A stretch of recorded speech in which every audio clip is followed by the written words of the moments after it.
Hey guys, welcome to our channel Peppy Family. This video is part 2 of the Safari West tour, and this exclusively covers the walking tour. This tour doesn't have any age restrictions. If you haven't already watched the part 1 of the Safari West day trip, which covers the Jeep tour, please click the link of the part 1 video in the description.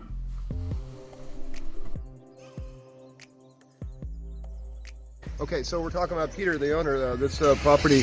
He grew up in Southern California. His family was into Hollywood. He was his dad was a producer and director. Okay. And he did a lot of things like Flipper and a lot of things. A lot of movies or documentaries that involved African exotic animals. And so, young age, Peter was around a lot of African exotics. Built a pretty good sized private collection of African exotics. Sold the land because they wanted to create a regional park in the Beverly Hills area with his land. And it's still there. It's called Franklin Canyon Regional Park. It's still there. You can hike there and then shoot movies there all the time. So he came up here and he bought this old 400-acre livestock ranch in 1988 and then moved his animals up here in 1989.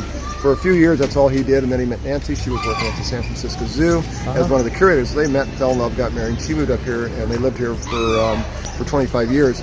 And for the first 2 years, I just continued to kind of work with African exotics. Then I decided to open it up to the public, so we opened up in July of 1993, which for the first 10 years or so, nobody came here because nobody really knew that we even existed. Everybody kind of drove by out there. But the last decade or so has gone really good. Again, we're busy year-round now for the most part. We have 150 employees. We stay open the entire year. So things have gone a lot different for us. We have about 960 birds and mammals up here. So yeah. Oh, pretty much. And one question I have is like we roamed a lot here, and I saw a lot of animals out there with long horns. Yes. So how safe is it? Like, is it still okay? Well, the animal, the wildlife population. Are they trained in? Well, we don't get real close to most of the wildlife population out there. We're not doing hands-on. Our protocol up here is really we use protective contact.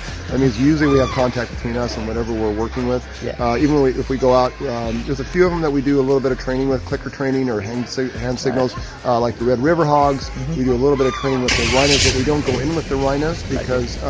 But we stay on one side of the fence, they're on the other. But we have to bring them up close to the fence sometimes to clip their nails, to check them, make sure they're okay. We do a little bit of training with our primates. We have one cheetah that we go in with, but the other 4 cheetahs, we have no contact with them at all.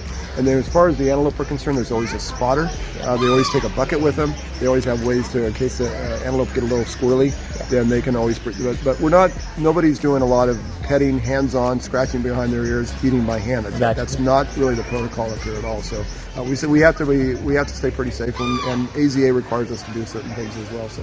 Thank you very much. We really enjoyed your trip, and you are the best guide. You guys were good. You guys were a good group. You guys were a fun group.